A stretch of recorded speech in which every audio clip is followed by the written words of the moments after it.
So one thing that I think is hysterical is that we have YouTubers who all they do is they make rage comment, like content. That's all they do. Like you got some YouTubers that are like Mr. Beast or Speed who are just making fun stuff that entertains people. You got some people that are comedians, like the Pearl guy who screams about politics. And then you have YouTubers who only make content to make people mad. And that's the one thing that's consistent is that all their content is designed to make people mad. And they talk about all of the politics. They talk about DEI. They talk about woke. They talk about trans rights and LGBTQ. All of this stuff you would expect to see on like Fox News at an angry 78-year-old be yelling at the TV. That's what they cover. That's what they cover. And if you actually look into their clientele, it's really interesting because a lot of their clientele is from countries that you wouldn't be shocked by if you was told this information, like Indonesia, which is a predominantly Islamic country. You have a lot of people from like Malaysia, which is also pretty Islamic. You have a lot of people from Africa, which is very very pro Christian. And as these things like progress, like you start to see that their clientele is interested in the rage content because they want people to agree with them. Now, one of the things that happened not that long ago was that they were branching into different fields. So, for example, a couple of years ago, they were doing animation, and they were talking about how American cartoons were woke. So that all started with when I've noticed it was when Masters of the Universe by Kevin Smith came on Netflix. They all covered that, talking about how it's DEI, it's woke, and all this. And if you pay attention to the Master of the Universe story, it's a pretty interesting story because it's all about how He-Man disappeared, Skeletor disappeared, and how Eternia turned out after they went away after fighting for so long. And that's literally what the show is about. And then, of course, the show ends up bringing them back, which is hysterical because they all screamed that it wouldn't happen. And it's a really good story. Like, I'm not a full Kevin Smith fan. Like, I liked some of his stuff here and there. Like, I liked Mallrats. I like Jay and Silent Bob. But I mean, I'm not going to read every DC comic he ever wrote. I'm not going to read everything he's ever done or watch everything he's ever done. So when I found out he was in charge of this project, I was neither excited nor happy because I'm like, he's just a basic Hollywood person to me at this point. That's all he does. He just works from Hollywood project to Hollywood project. And he put out statements saying that he was going to do the source material good and he was a fan. So I'm like, oh, okay, which is a good thing. You don't want Michael Bay directing Transformers again, kind of thing. So these people, like Clownfish TV was one of them. He was like rage baiting, talking about how it's going to be bad. It's super bad, like all of this. So when it came out on Netflix, it jumped up to number one. Like it was number one at the charts for a hot minute. And people were furious that everyday people liked this show. And it ended up being a good show. Like I binged it in one sitting. I watched all the episodes. I wasted like 8 hours of my life because it was that dynamic. And it was great. It was interesting to see them pull that string. Well, after all of that kind of stuff happened, they got out of the American animation because they got shamed by 80s and 90s fans too much for being so drastically wrong. So they then jumped on to the next one, which was comics. They tried to do the same thing with comic books, talking about woke, DI, all of this.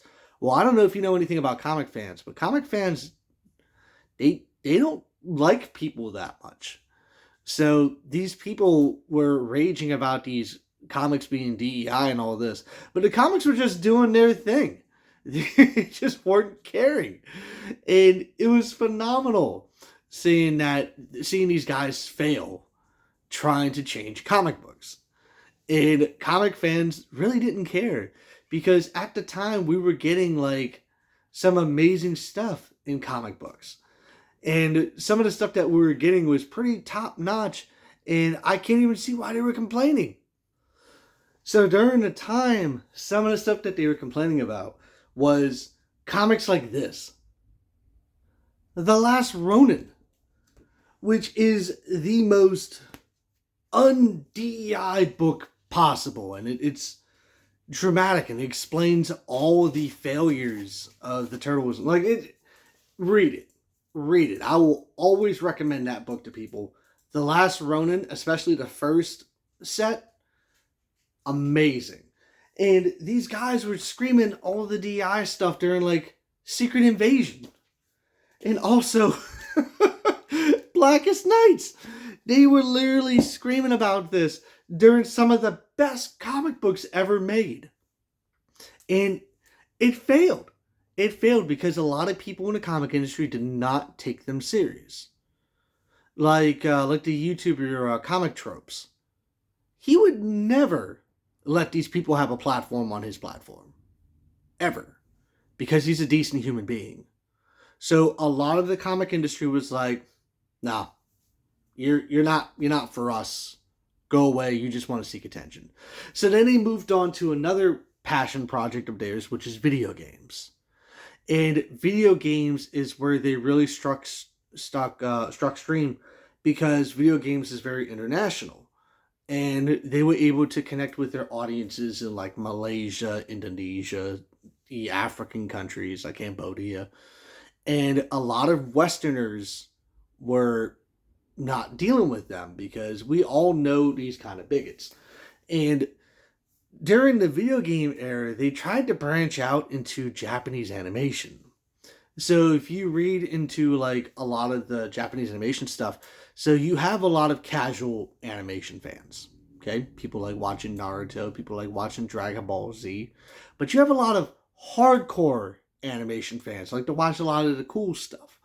But anime has always had like the few like fringe pocket hikikomori kind of people. And one of the things that they did was they purposely targeted Gundam. So if you know anything about Mobile Suit Gundam, it is in the top 10 biggest franchises of the world. The world. It's above Marvel. It's above Star Wars. It's up there next to like regular Disney and Hello Kitty. And Marvel is a billion-dollar industry. So when they started messing with Gundam, they were talking about how it was woke and DEI and all this.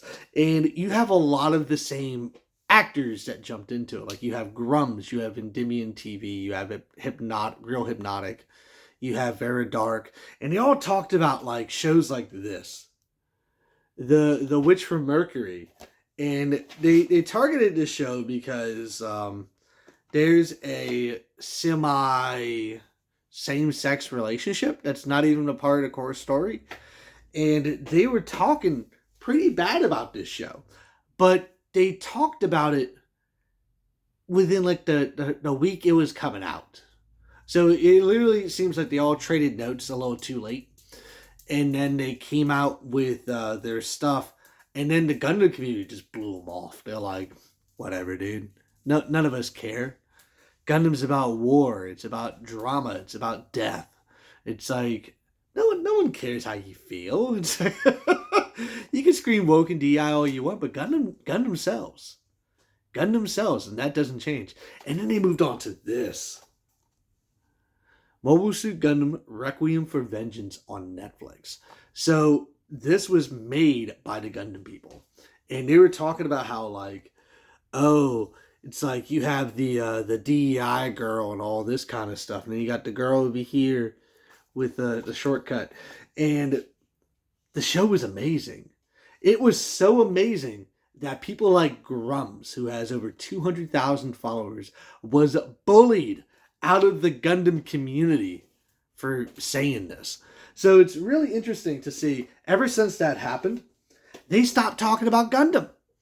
They didn't talk about this show when this was coming out. And they didn't talk about this show.